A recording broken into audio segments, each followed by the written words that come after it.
You open an app, find a stock, and press buy.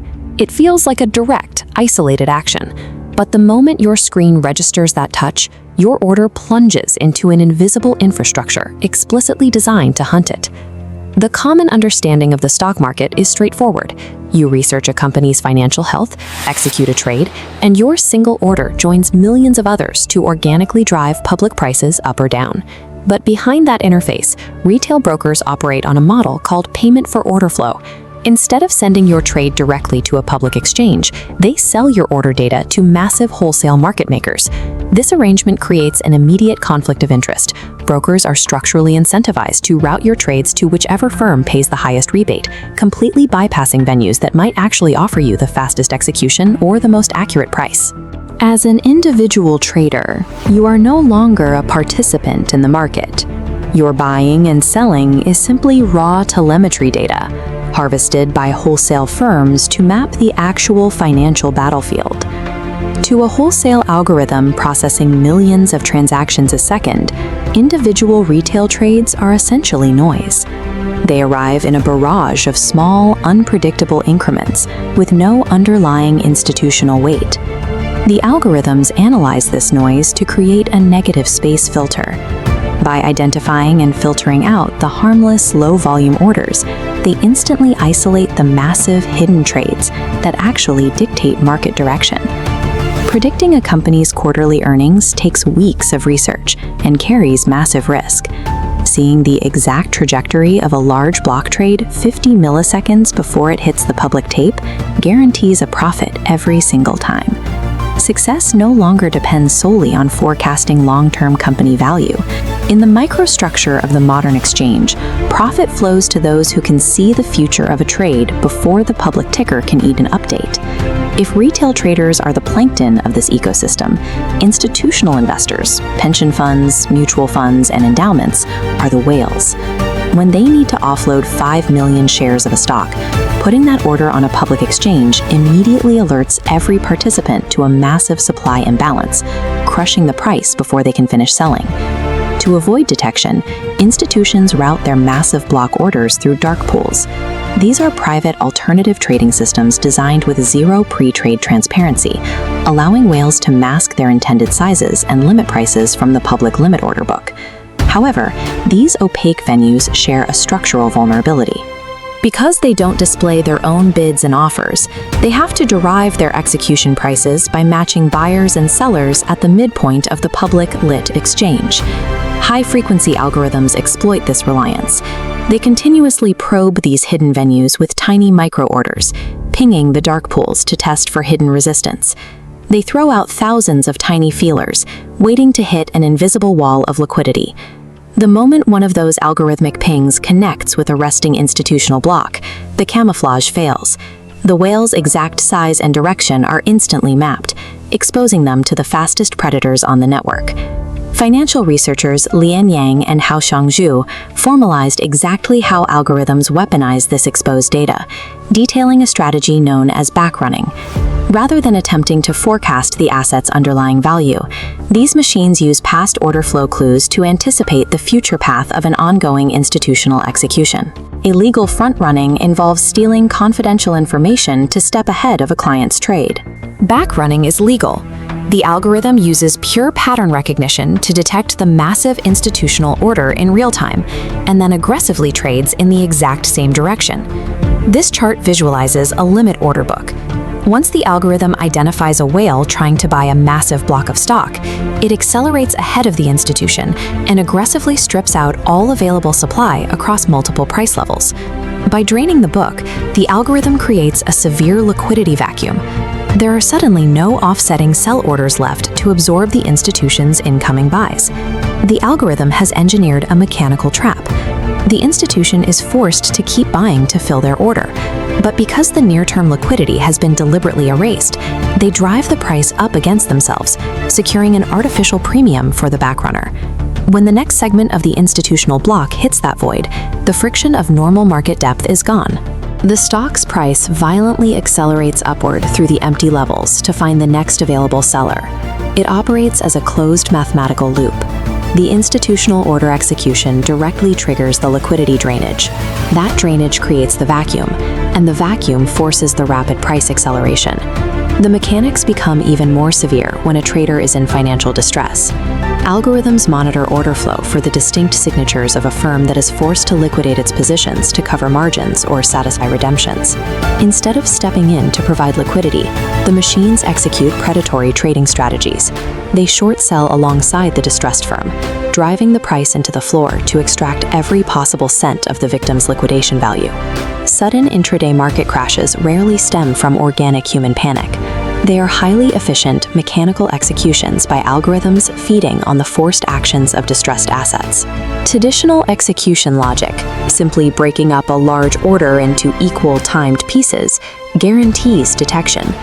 To survive this environment, institutions rely on defensive algorithms designed to minimize implementation shortfall. Their only defense is controlled chaos. They are forced into randomizing their order sizes, introducing artificial delays between executions, and trading with intentional irregularity to obscure their data footprint. Every action is designed specifically to break the deterministic timing that predatory pattern recognition software relies on. They inject noise back into the system to throw the backrunners off their scent. This necessity of camouflage defines the current institutional landscape. To move millions of shares, funds must behave like ghosts, obsessively scrubbing their data footprints to avoid triggering a predatory response. The systemic vulnerability of information leakage extends well beyond traditional equities on Wall Street. The exact same predatory dynamics currently infect newly decentralized crypto prediction markets.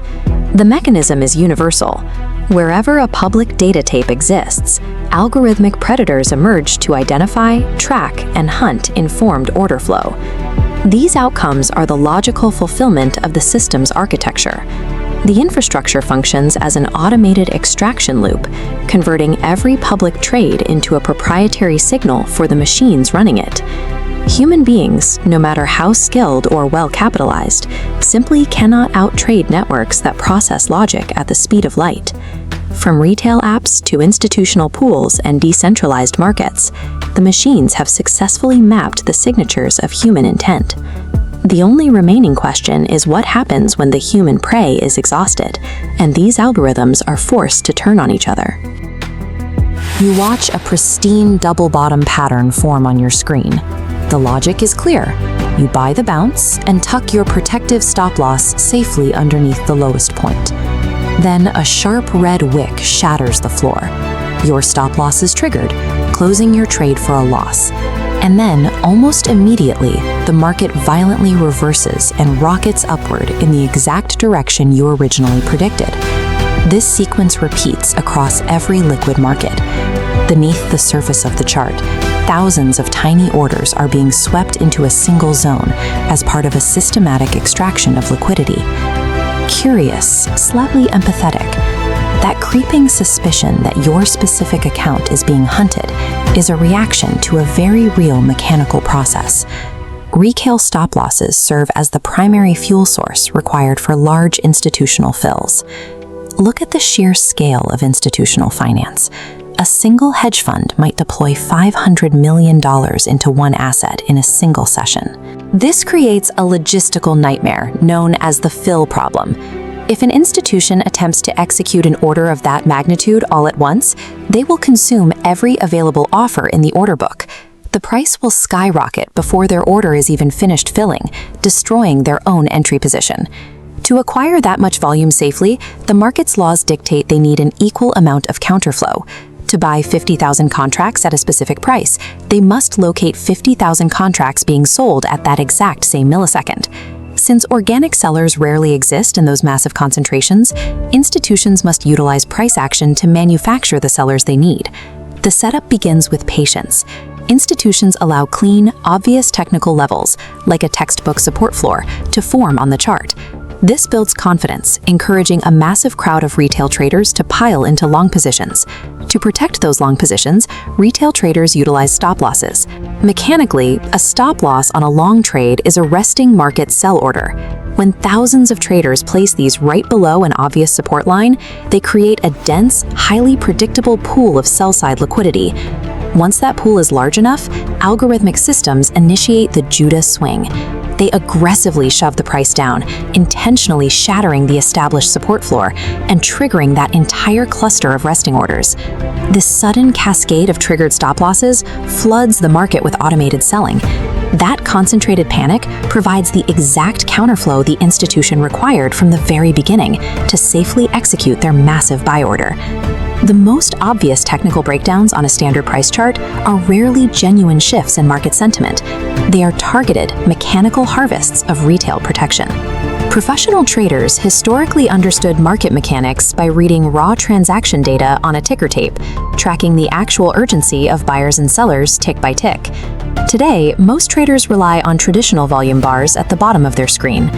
These bars are often misleading because they lump all transaction types together, showing you how much volume traded, but hiding whether buyers were aggressively taking offers or sellers were simply dumping into limit bids. A standard green volume bar splits into two distinct colors. This represents delta, separating aggressive takers from passive limit makers. Tracking this ratio clarifies internal pressure. A price bar can close red while internal data shows aggressive buying. External color masks true conviction. Attempting to trade without tracking which side is acting as the aggressor via order flow leaves a trader functionally blind to the market's true momentum. When we track this order flow data during a stop run, we look for a phenomenon known as absorption, the exact moment institutional size directly collides with retail panic. Retail sell orders trigger simultaneously. They hit the market at maximum velocity, seeking to drive the price straight through the support level. This footprint chart shows the collision. Heavy negative delta, representing aggressive retail selling, accumulates at a specific price, yet the line flatlines completely.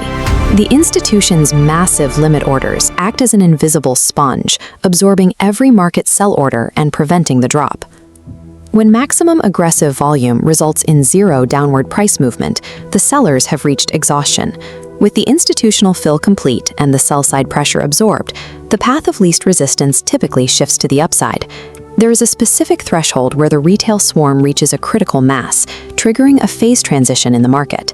In this state, the standard rules of supply and demand invert, and the chaotic noise of the crowd overpowers the institutional signal. Markets operate on two parallel layers. The fast auction is the noisy, emotional surface where retail traders react to every tick. Below that is the slow auction, the methodical process used by institutions to build positions over time. During a phase transition, sophisticated institutions often withdraw their capital entirely, recognizing that the swarm's noise has become too toxic.